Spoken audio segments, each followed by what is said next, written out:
Hello students, goodwill classes में आपका बहुत बहुत स्वागत है। अब हम आज अपना एक चैप्टर स्टार्ट करने वाले हैं। चैप्टर नंबर 12, वृत्तों से संबंधित क्षेत्रफल, एरिया रिलेटेड टू सर्कल्स। ठीक है, हिंदी मीडियम में ये टॉपिक रहेगा, अभी इंग्लिश मीडियम वालों के लिए भी इसके बाद टॉपिक आपको मिल जाएगा। आप जानते हैं अच्छे से कि वृत्तों से संबंधित क्षेत्रफल के बारे में कि सबसे पहले अगर हम बात करें तो वृत्त क्या होता है। ठीक है, क्या है वृत्त, क्या होता है और क्षेत्रफल क्या होता है। ठीक है, अब वृत्त क्या है, क्षेत्रफल क्या है, वृत्त के बारे में भी आपने क्लास 9th में अच्छे से डिस्कस किया है, अगर हम बेसिक बात करें सिर्फ। ठीक है, इसमें तो खैर एक्स्ट्रा ही है, लेकिन वृत्त क्या होता है। ठीक है, वृत्त क्या होता है, ये वृत्त है। ठीक है, वृत्त, और बीच में जो ये पॉइंट है वो क्या है, एक सेंटर है, क्या कहते हैं, केंद्र। केंद्र है ये, राइट, ये केंद्र है। और अगर हम बात करें कि वृत्तों से संबंधित क्षेत्रफल, तो क्षेत्रफल क्या है, क्षेत्रफल है इसके अंदर का ये पूरा एरिया, ये पूरा क्षेत्र। ठीक है, इसी को हम क्षेत्र कहते हैं, यानी यहाँ पर स्पेस कितना है, ये जगह कितनी है। ठीक है, समतल ये जगह कितनी है, हम उसको क्या कहेंगे, यहाँ का क्षेत्र कहेंगे। अब जैसा कि आपने 9th क्लास में या उससे पहले 8th में 7th में बहुत पहले से ही आप देखते आ रहे हैं वृत्त, तो इसके वृत्त के कुछ पार्ट्स होते हैं। ठीक है, तो वो पार्ट्स हम लोगों को देखने की पार्ट्स क्या हैं। ठीक है, वो आपको पता होना चाहिए, ये बीच में ऐसा नहीं है कि आपको नहीं पता है तो लैंग्वेज क्वेश्चन की नहीं समझ आएगी।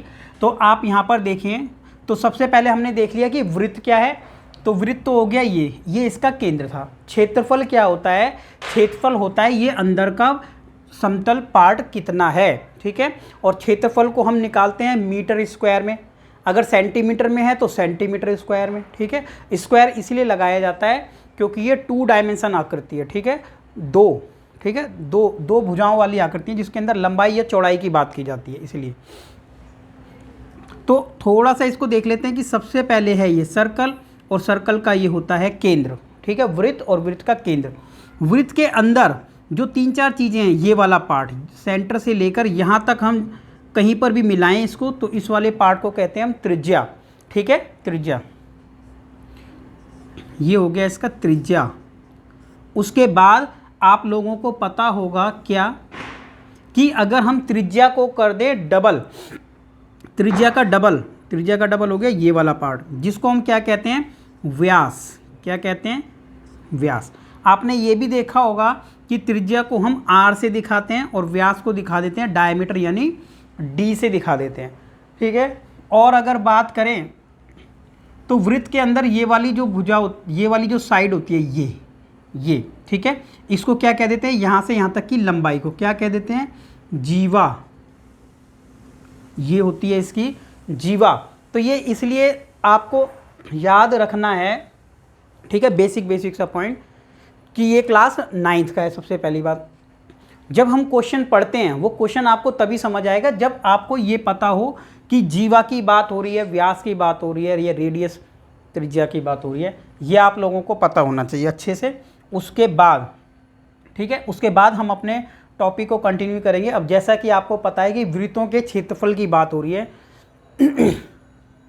तो वृत्त का क्षेत्रफल जो होता है वो होता है पाई आर स्क्वायर। ठीक है, अगर हम इस वृत्त का क्षेत्रफल निकालना चाहें, एक वृत्त यहाँ पर बना लेते हैं और जिसकी रेडियस क्या हो जाती है, आर, और अगर इस रेडियस की वैल्यू यानी रेडियस की लंबाई कितनी है, 7। ठीक है, 7 सेंटीमीटर या मीटर कुछ भी आप ले लेते हैं, तो जैसे ले लिया हमने 7 सेंटीमीटर।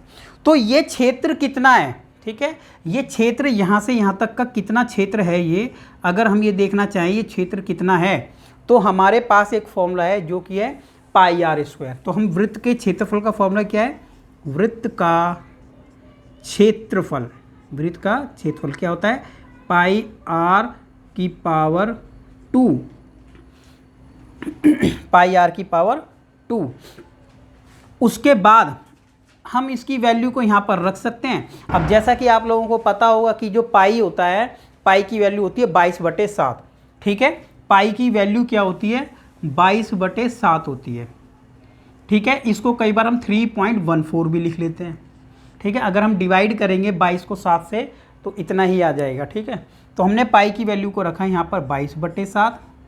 रेडियस क्वेश्चन के अकॉर्डिंग, हमारे एग्जाम्पल के अकॉर्डिंग है 7, और जैसे ही हमने इस 7 को इस 7 से काट दिया तो आंसर आ जाएगा कितना, 154। कितना आ गया, 154, राइट।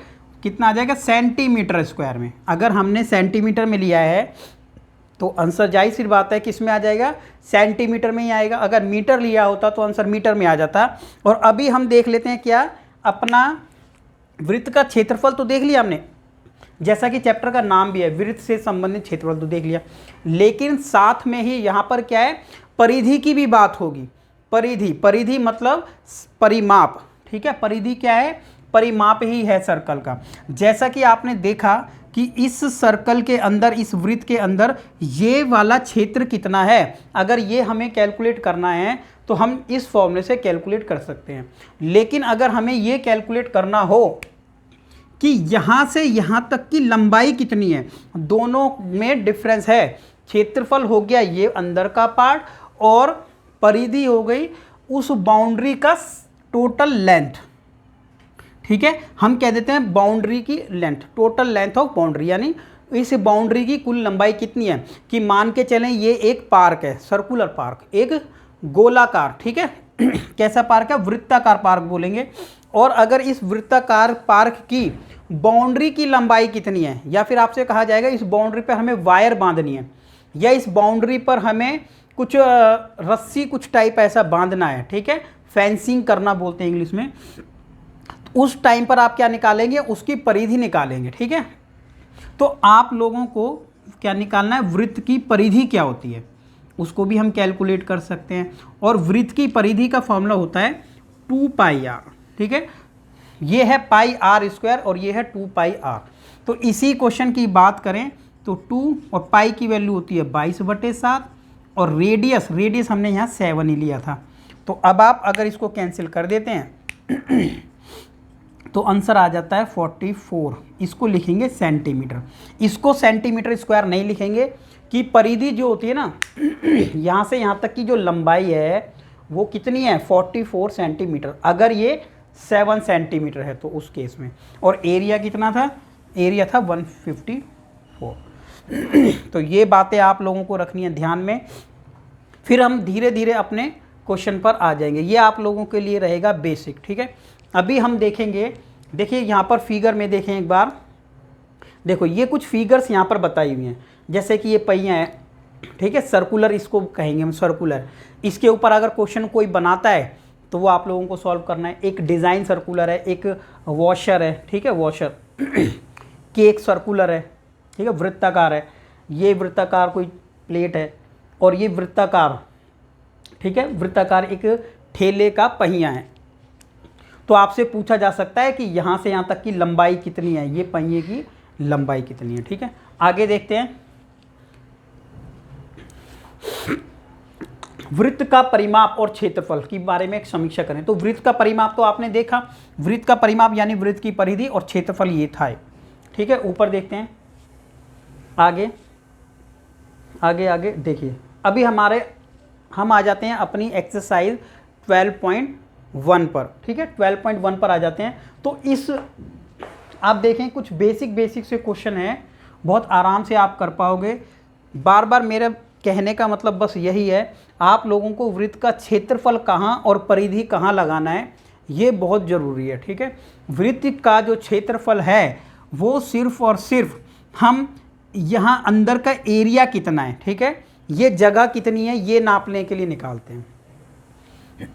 और यहाँ से यहाँ तक की लंबाई निकालनी है तो फिर हमें परिधि कह लो या फिर परिमाप निकालना है। तो क्वेश्चन में एग्ज़ाम में, ठीक है, जब आता है तो कई बार अगर आपसे पूछेगा कि हमें इस जगह पे मिट्टी डलवानी है, तो मिट्टी कहाँ है, अंदर की बात हो रही होगी तो फिर क्षेत्रफल, और अगर कुछ वायर बांधने की बात होगी तो परिधि, ठीक है। बाकी 1 बाय 1 हम अपने क्वेश्चन में देख लेंगे। पहला जो क्वेश्चन लिखा हुआ है क्या लिखा है, जब तक ना कहा जाए पहले तो पाई की वैल्यू 22/7 हम लोगों को लगानी है। फर्स्ट क्वेश्चन में लिखा है कि दो वृत्तों की त्रिज्याएं, भाई दो वृत्त हैं, एक पहला वृत्त जिसकी त्रिज्या 19 और दूसरे वाले वृत्त की त्रिज्या 9 सेंटीमीटर है। अब उस वृत्त की त्रिज्या आपको बतानी है जो इनकी परिधि से जुड़कर बनेगा, इन दोनों की परिधियों के योग के बराबर होगा। ठीक है, तो देखते हैं अपना क्वेश्चन नंबर इसी का 1। ठीक है, फर्स्ट क्वेश्चन की बात करें, देखते हैं फर्स्ट क्वेश्चन। राइट, देखें फर्स्ट क्वेश्चन की अगर बात करें हम लोग तो ये आ गया हमारा क्वेश्चन नंबर 1। देखते हैं क्या, देखो क्वेश्चन में बोला है कि एक वृत्त, ये वाला वृत्त, दूसरा वृत्त, ये वाला वृत्त, इसकी रेडियस है 19 और ये छोटा है तो इसकी मान लेते हैं रेडियस 9। ठीक है, ये छोटा है। अब इन दोनों की परिधियों को जोड़ा गया है, तो परिधि आपको पता है, परिधि क्या चीज़ है। यहाँ पर अगर आपके पास कोई रबड़ बैंड है, ठीक है, रबड़ बैंड गोल, उसको यहाँ से कट कर दो और इसको सीधा कर दो तो वही परिधि होगी। ठीक है, और ऐसे ही अगर आपको सीधा उसको स्केल से नापना है तो ऐसे भी नाप सकते हैं हम लोग। ये सर्कल है, अब सर्कल को स्केल से तो परिधि नहीं नाप पाएंगे, अगर आप चाहते हैं तो इसको कट करके भी सीधा करके नापा जा सकता है। अब ये जितनी लंबाई होगी और ये जितनी लंबाई होगी, दोनों के ऐड की बात यहाँ पर हो रही है कि दोनों को जोड़ दिया जाए। तो देखते हैं, तो देखो इसकी परिधि और इसकी परिधि, अभी तो सिर्फ हम लोगों को रेडियस दी है, इसको हम R1 रेडियस और इसको R2 रेडियस कह लेते हैं। अब इन दोनों की रेडियस, इन दोनों की परिधि कैलकुलेट होकर आएगी, इसकी परिधि कितनी, इसकी परिधि कितनी, और आपको साफ दिखता होगा कि इन दोनों को ऐड करें तो परिधि हो जाएगी बड़ी, इन दोनों से बड़ी, और इसका रेडियस हमने मान लिया है कैपिटल R। तो क्वेश्चन में क्या कहा, दोनों की परिधियों को ऐड करो, दोनों के परिमापों को ऐड करो, एक बड़ा सर्कल बनेगा, उस बड़े सर्कल का रेडियस क्या होगा, ये आपका क्वेश्चन है। क्वेश्चन आपको समझ आना चाहिए। तो उसके बाद हम लिख सकते हैं कि वृत्त की परिधि, क्या लिख लें यहाँ पर, बड़े वृत्त की परिधि, थोड़ा सा स्टेटमेंट भी लिखना पड़ेगा, बड़े वृत्त की। ठीक है, दो वृत्त हैं यहाँ पर तो इसमें बड़े वाले की, बड़े वृत्त की परिधि। ठीक है, जितना लिखना पड़ेगा स्टेटमेंट जरूरी, थोड़ा वो तो लिखना ही पड़ेगा। सो बड़े वृत्त की परिधि हो जाती है R1 जो कि हमें दी हुई है 19, छोटे वृत्त की परिधि R2 जो है 9 सेंटीमीटर। ठीक है, अब ये R1 था, ये R2 था। अब क्या है, दोनों से मिलकर, तो यहाँ लिख लेंगे दोनों वृत्तों से मिलकर, दोनों वृत्तों से मिलकर बने वृत्त की परिधि। ठीक है, ऐसा नहीं है, जो आप लोगों को ठीक लगता है थोड़ी सी स्टेटमेंट आप लोगों को दे देना चाहिए। ठीक है, तो बड़े वृत्त की परिधि जो कि R है, कैपिटल R, वो हम लोगों को कैलकुलेट करना है कि कितना आएगा। इस वाले वृत्त की जो परिधि है वो फॉर्मूला बनेगा 2 पाई R। क्या बनेगा, वृत्त की परिधि का फॉर्मूला आप लोगों ने अभी जो हमने डिस्कशन किया था, ठीक है, बेसिक, उसमें फॉर्मूला क्या था, 2 पाई R। वृत्त की परिधि क्या होती है, 2 पाई R, जबकि इसकी परिधि लेंगे तो 2 पाई R, प्लस में इसकी परिधि तो 2 पाई R2, और बड़े वाले की परिधि के बराबर होगा। भाई इसकी परिधि और इसकी परिधि ऐड करें तो क्या 2 पाई R बड़ी परिधि के बराबर नहीं होना चाहिए। अब जो भी कॉमन ले सकते हैं हम, ठीक है, कैलकुलेशन हम लोगों को अपने आप देखनी है, या तो हम इसको पूरा सॉल्व करें जितना रख पाते हैं, और शॉर्ट करना है। ठीक है, तो शॉर्ट करें तो क्या करें, देखो 2 यहाँ पर भी है, यहाँ पर भी है, पाई भी है, पाई भी है, तो 2 और पाई इजीली कॉमन आ जाता है, तो बचता है R1 और R2, और यहाँ पर बचता है 2 पाई R। कुछ भी जो आपको लगता है कि कैंसिल हो सकता है, इक्वेशन, ठीक है, इक्वेशन में क्या है, दोनों साइड है इक्वल। इक्वल में क्या होता है, जो पार्ट इधर से कैंसिल कर रहे हो उस साइड से कर सकते हो आप लोग, तो बच जाता है कि बड़ा R बराबर है R1 और R2 के। तो ये R हो गई 19, R1 की वैल्यू 19 है और इसकी वैल्यू होगी ये, तो R अगर हम टोटल कर देंगे तो जोड़ने पर आ गया 28, और ये आंसर आएगा सेंटीमीटर में, क्योंकि क्या था, सेंटीमीटर था तो सेंटीमीटर चलता। ठीक है, तो आंसर तो आया है 28। आप लोगों को ये भी लग सकता है कि जब इसका 19 था और इसका ये, तो दोनों को जोड़ के ही आएगा R, तो ऐसा नहीं है। ठीक है, कभी, क्योंकि एरिया की अगर हम सोचें कि तो फ़र्क आ जाता है, राइट। परिधि यहाँ पर बराबर थी, आर बराबर आ जाएगा, ठीक है, कि डायरेक्ट हम जोड़ें, लेकिन करके हमें दिखाना है तो हम इसको ऐसे ही करके दिखाएंगे, ठीक है। अब आ जाते हैं अपना क्वेश्चन नंबर नेक्स्ट सेकंड पर। तो जिस तरीके से हम लोगों ने ये किया है परिधि वाला क्वेश्चन, नेक्स्ट क्वेश्चन पे आ जाते हैं। हाँ, तो जिस तरीके से हम लोगों ने किया अपना ये क्वेश्चन, ठीक है, तो अब हम आ जाते हैं अपने क्वेश्चन नंबर सेकंड पर, ठीक है। क्वेश्चन नंबर सेकंड, तो जैसे ये क्वेश्चन परिधि के ऊपर था तो आप इजीली अटेम्प्ट कर सकते हैं क्वेश्चन नंबर सेकंड, क्योंकि क्वेश्चन नंबर सेकंड ये था परिधि, लेकिन ये है क्षेत्रफल के ऊपर।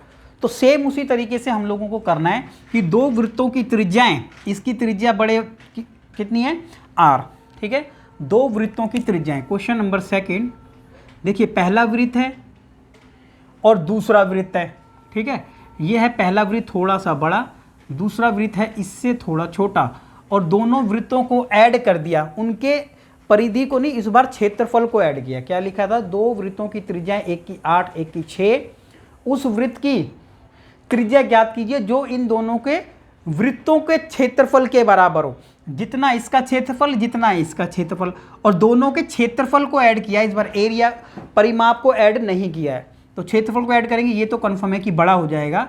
और इसकी रेडियस कितनी है 8 और इसकी रेडियस कितनी है 6, तो इसकी रेडियस कितनी होगी 14, 8 और 6 14 नहीं होगी, क्योंकि हम इसको कैलकुलेट करेंगे। इसको लिखा हमने कैपिटल आर, ये हमारा स्मॉल r1 मान लेते हैं इसको, और इसको मान लेते हैं r2, ठीक है। तो आप लिख लेना कि माना, ठीक है, ऐसे लिख लेंगे कि यह छोटे वृत्त की त्रिज्या ऐसा, ठीक है, वृत्त की त्रिज्या कौन सा है, ये बड़ा, बड़े वृत्त की त्रिज्या, पिछले क्वेश्चन की तरह, बड़े वृत्त की त्रिज्या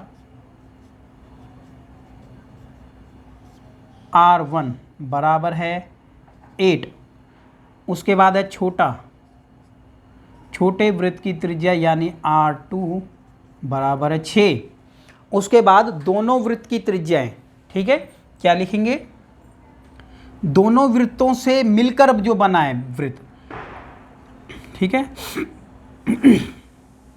दोनों वृत्तों से मिलकर, दोनों वृत्तों से मिलकर बने वृत्त की त्रिज्या, राइट, वृत्त की त्रिज्या जो दोनों से मिलकर के बना, वो क्या थी, कैपिटल आर, जो अभी हम लोगों को नहीं पता है और हम लोगों को कैलकुलेट करना है, राइट। हम लोगों को इतना पता है कि क्षेत्रफल इसका और इसका जोड़ा जाए तो इसका क्षेत्रफल कितना होता है, इस वाले का क्षेत्रफल होगा, ठीक है, इस वाले का जो क्षेत्रफल होगा वो होगा पाई आर स्क्वायर, इस वाले का जो क्षेत्रफल होगा वो होगा पाई r2 का स्क्वायर, ये पाई r1 है, ये r2 है, और जब इन दोनों को जोड़ देते हैं हम तो हमारा क्षेत्रफल बड़े वाले का आ जाता है, जो कि आ जाता है पाई आर स्क्वायर। आप लोगों को समझ आ रहा होगा, ठीक है। और अगर आप लोगों को कहीं पर भी डाउट होता है कमेंट सेक्शन में बताइए, ठीक है, उसका रिप्लाई आपको दिया जाएगा। यहाँ पर भी वही प्रोसेस करें, क्या, अगर कॉमन आता है तो कॉमन लेना है अपने को, पाई कॉमन है दोनों में, कॉमन ले लेंगे, राइट। अंदर बचेगा r1 का स्क्वायर, यहाँ बनेगा r2 का स्क्वायर, ये बचता है, राइट। अब अगर आप देखें तो पाई से पाई हो जाता है ये वाला कट, और बचता है r का स्क्वायर। तो r यहाँ पर कितना था, r की वैल्यू, r1 की वैल्यू थी 8, तो 8 का स्क्वायर, प्लस दूसरा कितना था 6, तो 6 का स्क्वायर, और यहाँ पर आएगा कैपिटल R स्क्वायर, जो कि हमें कैलकुलेट करना है, ठीक है। ये आ जाएगा 64, ये आ गया 36, 64 प्लस में 36 ऐड करें तो 100, कितना आ जाएगा, ऐड करते हैं तो 100, जो है आर स्क्वायर के बराबर। और आर जो आप ये देख सकते हैं 100 किसका स्क्वायर होता है, 10 का स्क्वायर होता है, और ये भी आर स्क्वायर है।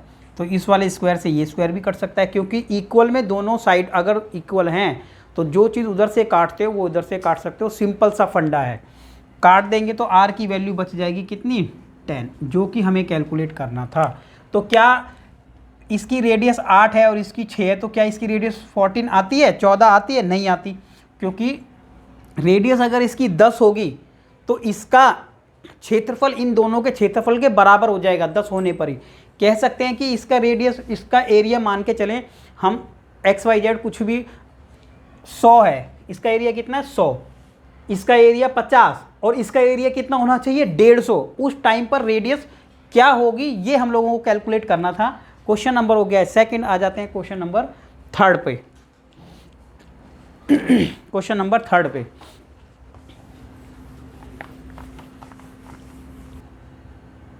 Question number 3। अब क्वेश्चन नंबर 3 की बात करें, क्वेश्चन नंबर 3 में देखिए एक ये इस तरीके का एक पिक्चर यहाँ पर हमें बना के दी हुई है। आकृति 12.3 में, आकृति 12.3 में तीर अंदाजी लक्ष्य को दर्शाती है। ठीक है, 12.3 क्या है, तीर अंदाजी लक्ष्य, ये लक्ष्य इसको दर्शाती है, जिसमें केंद्र से बाहर की ओर 5 क्षेत्र, केंद्र से, ये केंद्र हो गया, केंद्र से बाहर की ओर देखो 5 क्षेत्र हैं, गोल्ड है, रेड है, ब्लू है, ब्लैक एंड वाइट, 5 क्षेत्र हैं। इन पांचों क्षेत्रों का एरिया हम लोगों को निकालना है। और अगर हम बात करें इस वाले पार्ट की, यहाँ से यहाँ तक, ठीक है, सेंटर से लेकर यहाँ तक की, तो अंदर जो गोल्ड वाला पार्ट है उसका डायमीटर 21 है। ठीक है, उसका व्यास कितना है 21। तो इसका मतलब ये हुआ कि रेडियस कितनी है ये वाली 10.5। ठीक है, जो गोल्ड वाला रेड पार्ट है उसकी रेडियस 10.5।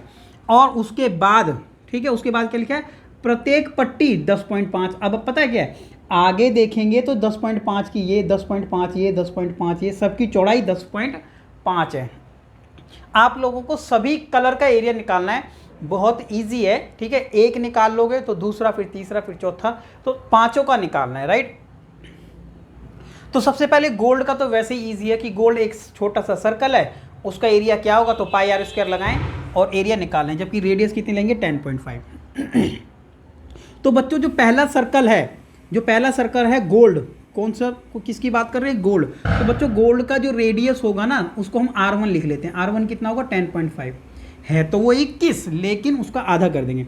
उसके बाद जब हम आ जाएंगे सेकंड सर्कल पे, ठीक है, ये सर्कल 1 लिख लेंगे, वृत्त 1, क्या लिखें, वृत्त 1 लिख लेते हैं। जो वृत्त 1 है, पहले वाला वृत्त का रेडियस इतना। जब दूसरा वृत्त आएगा, ये फर्स्ट, पहला क्या है, ये पहला, दूसरा जब वृत्त आएगा तो उसकी रेडियस कितनी होगी R2, कितनी होगी R2, वो कितनी हो जाएगी, जब ये 10 है यहाँ से यहाँ तक 10, ये 10.5, फिर 10.5 और जुड़ जाता है उसमें, तो ये हो जाती है 21। उसके बाद वृत्त कौन सा, तीसरा, फिर 10.5 जोड़ देते हैं, तो बड़े वृत्त की 10.5 और जोड़ दो इसके अंदर, तो 21 में 10 जोड़ेंगे तो हो जाएगा 31.5, कितना हो जाएगा 31.5। अब उसके अंदर फिर से जैसे इसके अंदर 10.5 जोड़ा, फिर आ जाएंगे हम अपना 4 पर, तो इसमें 10.5 जैसे ही हमने जोड़ा तो ये आ जाएगा 42। और जैसे ही लास्ट वाले में हम जोड़ेंगे, 5वें सर्कल की बात करेंगे, फिर उसमें 10.5 और जोड़ देंगे तो आ जाएगा 52.5, कितना हो जाएगा 52.5। तो बच्चों इस तरीके से पहले गोल्ड का एरिया निकालना है, फिर जब बड़े का एरिया निकालेंगे पूरे का, वृत्त 2 का, तो उसमें से गोल्ड घटा देना तो रेड बच जाएगा। फिर जब हम ब्लू का बड़े वाले सर्कल का निकालेंगे, तीसरे का, तीसरे सर्कल में से जैसे ही हम दूसरे वाले का एरिया घटा देंगे तो फिर ब्लू का बच जाएगा, और जैसे ही यहाँ से यहाँ तक का निकालेंगे तो ये घटा देंगे, तो हर पीछे वाले एरिया को घटाते चले जाना है। तो ये क्वेश्चन आप लोगों को खुद करना है, एक एक का आराम से एरिया निकालते रहना है। ठीक है, ये आप लोगों के लिए होमवर्क में रहा, कोई डाउट होता है तो आप लोगों को पूछना है। अब आ जाते हैं अपने क्वेश्चन नंबर 3 पर, क्वेश्चन नंबर 4 पर। क्वेश्चन नंबर 4 की बात करें तो देखें, किसी कार, ठीक है, इंपॉर्टेंट क्वेश्चन है कि किसी कार के प्रत्येक पहिए का व्यास, भाई एक कार में 4 पहिए, एक का व्यास है 80 सेंटीमीटर। यदि यह कार 66 किलोमीटर प्रति घंटे की चाल से चल रही है, तो इसका मतलब ये हुआ कि 1 घंटे में वो कार 66 किलोमीटर चली जाती है। ठीक है, तो आप लोगों को बताना है कि 10 मिनट में ये पहिया कितनी बार घूमेगा।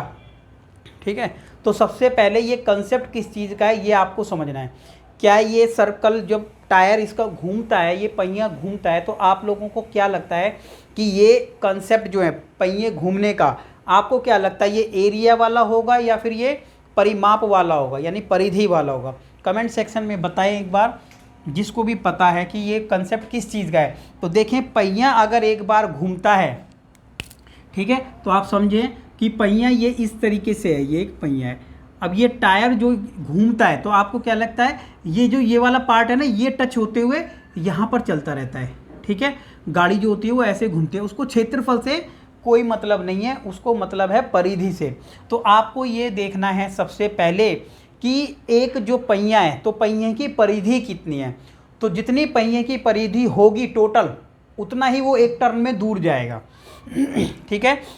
आप लोग समझ सकते हैं ये एक्सपेरिमेंट आप अपने किसी भी हाथ में, अगर आपके पास कोई कड़ा है, ठीक है, कोई ब्रेसलेट है, उससे भी आप कर सकते हैं। क्या कि जितना उसकी परिधि होगी उतना ही दूर वो एक टर्न में जाता है, ठीक है, एक बार में उतना ही दूर जाता है। अब ये पहिया जब एक बार में घूमेगा तो कितनी दूर जाएगा, तो हम उसके निकालते हैं परिधि। तो हम लिखेंगे वृत्त की परिधि। क्या लिखें? वृत्त की परिधि। क्यों निकाल रहे हैं ये आप लोगों को आइडिया होना चाहिए कि परिधि क्यों निकाली जा रही है। तो होती है 2πr। और देखें 2π की वैल्यू होती है 22/7 लगानी है जब तक नहीं कहा गया। और रेडियस कितनी है इस पहिए की बच्चों? रेडियस है 80 व्यास था इसका। कितना था व्यास इसका? 80। जब 80 व्यास है तो आप लोगों को समझ आना चाहिए क्या कि रेडियस इसकी हो गई, यहाँ पर लिख लेते हैं कि वृत्त की त्रिज्या होगी, क्या होगी? वृत्त की त्रिज्या कितनी हो जाएगी बच्चों? वृत्त की त्रिज्या हो जाएगी डायमीटर का आधा, यानी हमें दिया हुआ था 80 को डिवाइड कर देंगे तो ये हो जाता है 40 सेंटीमीटर। तो हमने क्या निकाल लिया? त्रिज्या निकाल लिया। और वृत्त की परिधि कितनी होती है? 2πr, और r हमने निकाला 40, तो ये आ जाता है हमारा, ठीक है। इसको इतना छोड़ देते हैं, इतना सेंटीमीटर। जरूरी नहीं है कि इसको हम अभी पूरा मल्टीप्लाई कर लें, क्योंकि बाद में फिर कैंसिल करना पड़ेगा, राइट। तो वृत्त की परिधि हमारी इतना आ गई है। हम चाहें तो इसको कैलकुलेट कर सकते हैं, ठीक है, लेकिन कोई फ़ायदा नहीं है, क्योंकि फिर दोबारा से काटेंगे तो टाइम भी लग जाएगा। तो इतना छोड़ देते हैं। चलो अब आ जाते हैं हम कितना कि एक, देखिए ये जो है, ये एक टायर एक बार घूमेगा तो इतना दूर जाएगा। अब बात होती है कि ये जो गाड़ी है 1 घंटे में जाती है 66 किलोमीटर। इसके बारे में देख लेते हैं कि ये 10 मिनट में कितना दूर गई होगी, ठीक है। तो ये गाड़ी, ठीक है, गाड़ी 1 घंटे में, तो लिखेंगे गाड़ी की चाल। क्या लिखेंगे? गाड़ी की चाल, कार की चाल, कार द्वारा तय की गई दूरी, ये भी लिख सकते हैं। कार द्वारा 1 घंटे में तय की गई दूरी, 1 घंटे में, ठीक है, तय, 1 घंटे में दूरी, बस इतना लिख लेते हैं। 1 घंटे में दूरी जो भी तय की गई कितनी थी? 66 किलोमीटर। 66 किलोमीटर। पहली बात कि आपको ये पता है कि जब सेंटीमीटर में ऊपर वाला कंसेप्ट चल रहा है तो नीचे वाला भी सेंटीमीटर में हो, या फिर दोनों सेंटीमीटर ना हो तो दोनों किलोमीटर हो, ठीक है।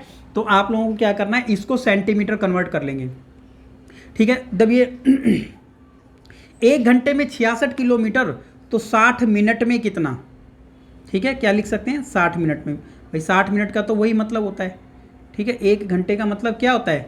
60 मिनट। तो 60 मिनट में कितनी दूरी होगी? 66 ही होगी, या फिर इसको लिख लेंगे 66,000 मीटर। नेक्स्ट स्टेप पे हमने क्या कर दिया, इसको मीटर में कन्वर्ट कर दिया है। तो बच्चों ये वाला जो ये कितना था? 60 मिनट में। तो 10 मिनट में कैसे निकालें? क्या निकालें 10 मिनट में? तो एक काम करें, 60 से तो दे देते हैं डिवाइड, क्योंकि ये 60 था ना, 60 से ही जैसे हमने इसको दिया डिवाइड और 10 से किया मल्टीप्लाई। भाई 60 से डिवाइड करते तो 1 मिनट का आ गया, जैसे हमने 60 मिनट से डिवाइड किया, यूनिटरी मेथड कह सकते हैं, ठीक है। एकल विधि, कौन सी विधि होती है? एकल। पहले 60 था तो 60 से डिवाइड कर दिया 1 मिनट, 10 से इंटू कर दिया 10 मिनट, और जैसे ही हमने इस 0 से ये 0 काटा और इस वाले से 6 से ये काटा तो 11, कितना आ जाएगा? ये आ जाता है बच्चों 11,000। कितना आ जाता है? 11,000 मीटर की। ये पूरा आपको बता दिया है, ठीक है। चाहें तो इसको एकदम से डायरेक्ट भी कर सकते थे। 11,000 मीटर ये गाड़ी चली जाती है 10 मिनट के अंदर। कितना चली जाती है 10 मिनट के अंदर 11,000 मीटर। ये यहाँ लिख लेते हैं कितना चली जाती है 11,000 मीटर। लेकिन हम लोग बात कर रहे हैं कि गाड़ी कितना जाती है 10 मिनट में, ठीक है, मीटर नहीं सेंटीमीटर। तो 1 मीटर के अंदर कितना सेंटीमीटर होता है भाई, 1 मीटर के अंदर तो होता है 100 सेंटीमीटर। कितना होता है 100 सेंटीमीटर। पहले हमने किलोमीटर में कितने मीटर होते हैं 1000, 1 किलोमीटर के अंदर 1000 मीटर थे, इसलिए लिखा था 66,000। और अब 11,000 मीटर के अंदर कितने सेंटीमीटर होंगे, तो 100 से हो जाता है मल्टीप्लाई। और अब ये पूरा हो चुका है 100 सेंटीमीटर, इस 100 सेंटीमीटर में कन्वर्ट। तो आप देखें ये जो गाड़ी 10 मिनट के अंदर गई थी, इतना दूर चली गई थी, और एक चक्कर लगाए तो इतना, एक चक्कर लगाएं तो इतना दूर गाड़ी जाती है। भाई एक चक्कर में गाड़ी कितना दूर जाती है, इतना दूर, जो कि वृत्त का व्यास है। अब आपसे पूछा है कि ये टायर कितने चक्कर लगा देगा, तो कितने चक्कर लगाएगा, तो ये दूरी टोटल और एक बार में कितना डिवाइड कर देंगे। ठीक है भाई, सिंपल सा मेथड है। अगर एक पहिया एक बार में 5 मीटर घूमता है, एक पहिया एक बार में 5 मीटर घूमता है, अगर आप लोगों को ये देखना है कि 20 मीटर दूर तक जाने के लिए कितनी बार घूमेगा, तो 20 डिवाइड बाय 5, तो 4 बार घूमेगा। तो डिवाइड करके निकाल लेते हैं, ठीक है। तो डायरेक्ट इस वाले पार्ट को इससे डिवाइड कर देंगे, तो क्या लिखेंगे, का पहिए द्वारा तय की गई, ठीक है, पहिए द्वारा चक्कर, ठीक है, पहिए द्वारा चक्कर कितना लगाया गया, तो क्या लिखेंगे, प्रत्येक पहिए ने कितना चक्कर लगाया, प्रत्येक पहिए द्वारा लगाया गया, लगाए, प्रत्येक पहिए द्वारा लगाए गए चक्कर, प्रत्येक पहिए द्वारा लगाए गए चक्कर, कितने चक्कर उसने लगाए। तो हमारा काम क्या है, इस पूरे को, ये वाला पार्ट कितना था 11,000 गुणा 100 भी था, डिवाइड कर देंगे इस वाले पार्ट से, 2 × 22 इंटू में 40 डिवाइड बाय 7। हमने पहले इसको नहीं किया था क्योंकि पता था क्या कि डिवाइड करना पड़ेगा। तो ये वाला पार्ट ऊपर और ये नीचे। तो कैलकुलेशन किस तरीके से करते हो आप लोगों को ये ध्यान रखना है। कैसे कैलकुलेशन करेंगे, देखें 11,000 ये है 100, ये ऊपर जाके पलट जाएगा तो हो जाएगा मल्टीप्लाई, राइट, और ये आ जाएगा डिवाइड में 222 इंटू 40, राइट। जो भी कैंसिल होता है तो उसको हम कैंसिल कर देंगे, ठीक है, और बाकी को कर देंगे मल्टीप्लाई। तो देखें क्या हुआ यहाँ पर, एक जीरो से, ये वाले जीरो से ये जीरो कट हो गया, ठीक है, 11 से काट देंगे तो आ गया ये 100, और 11 से काट देंगे तो 11 दूनी 22, राइट।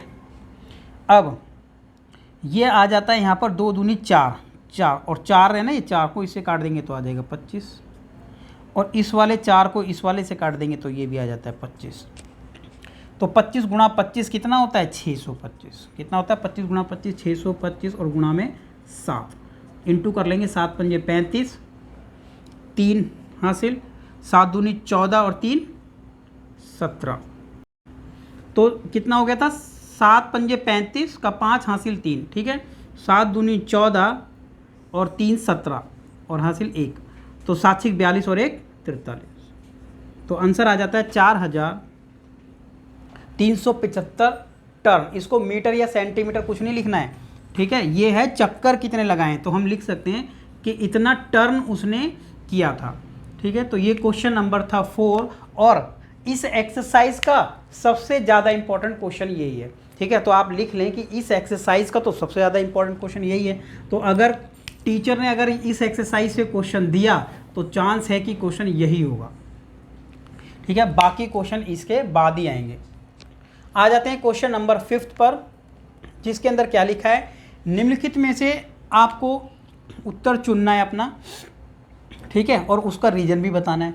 क्या लिखा है कि यदि एक वृत्त का परिमाप, ठीक है, एक वृत्त का परिमाप उसके क्षेत्रफल संख्यात्मक रूप से बराबर है। देखो एक वृत्त है, उसका परिमाप मान लेते हैं 100 है, और उसका क्षेत्रफल वो भी 100 है, ठीक है, दोनों बराबर हैं। तो आपको बताना है कि वृत्त की त्रिज्या क्या होगी ऐसे केस में कि जब दोनों बराबर हो। वैसे तो इस तरीके से होता नहीं है कि अगर आपने निकाला कि वृत्त की रेडियस है आपकी कुछ भी, वृत्त का क्षेत्रफल जैसे कुछ भी आपका है 7 है, 4 है, 8, 9, 10 कुछ भी, तो आप देखें तो एरिया अलग निकल के आता है और परिमाप अलग निकल के आता है, ठीक है। तो एक ही ऐसा एक केस है जहां पर ऐसा पॉसिबल है, ठीक है। तो आप लोगों को बताना है कि इनमें से कौन सा आंसर सही है। ये तो ऑप्शन वाला क्वेश्चन हो गया, आप चाहें तो इसको चेक भी कर सकते हैं कि रेडियस ये निकाल ले करके एरिया भी निकाल लो, परिमाप भी निकाल लो, ठीक है। रेडियस ये लेकर के एरिया भी निकाल लो, परिमाप निकाल लो। रेडियस ये मान के एरिया निकालो, परिमाप। रेडियस 7 मान के तो निकालो एरिया, परिमाप, ठीक है। तो अब आप आंसर इसका कैलकुलेट कर सकते हैं। या फिर तो हमने माना कि रेडियस आर है, क्या माना, क्योंकि हमें तो पता नहीं है, तो माना वृत्त की त्रिज्या माना वृत्त की त्रिज्या कितनी है, आर, ठीक है। नहीं पता है तो लिखेंगे आर मात्रक। कब लिखते हैं, जब नहीं पता कि मीटर या सेंटीमीटर, तो लिख लिया आर मात्रक। क्वेश्चन में कहा है कि वृत्त का क्षेत्रफल बराबर वृत्त का परिमाप, ठीक है। तो थोड़ा सा स्टेटमेंट आप लोगों को ध्यान रखनी है, लिख देना है कि वृत्त का क्षेत्रफल बराबर है वृत्त का परिमाप या फिर परिधि, ठीक है। वृत्त का परिमाप या फिर परिधि, ठीक है, बराबर है दोनों। क्वेश्चन कहता है ऐसा। अब वृत्त का क्षेत्रफल होता क्या है, वृत्त का क्षेत्रफल होता है पाई आर स्क्वायर, और वृत्त की परिमाप जो होता है वो होता है 2 पाई आर, ठीक है। तो ये एक रिलेशन बन गया, एक इक्वेशन बन गई। जब इक्वेशन बन गई है तो आप लोगों को पता है क्या कि इक्वेशन से हम कोई भी वेरिएबल, ठीक है, हिंदी में क्या कहते हैं, हिंदी में कहते हैं चर, क्या कहते हैं, चर। तो कोई भी चर हम निकाल सकते हैं वहाँ से, राइट। चर मतलब जिसकी वैल्यू नहीं पता है हम लोगों को, वो इक्वेशन से कैलकुलेट कर सकते हैं। तो कैसे करें, देखो पाई से तो पाई हो जाएगा कट, और एक आर से एक आर भी हो जाएगा कट, तो एक आर बच गया और यहाँ पर बच गया 2। तो हम क्या कह सकते हैं कि 2 मात्रक आंसर आ गया। मतलब आर की वैल्यू अगर 2 होती है उस टाइम पर आप चेक कर लें कि एरिया भी बराबर आ जाएगा और परिमाप भी बराबर हो जाएगा। अब ये एक्सरसाइज हमारी 12.1 हो जाती है कंप्लीट। अब इसके बाद एक्सरसाइज हम देखेंगे 12.2 नेक्स्ट वीडियो में, ठीक है। Okay, thank you.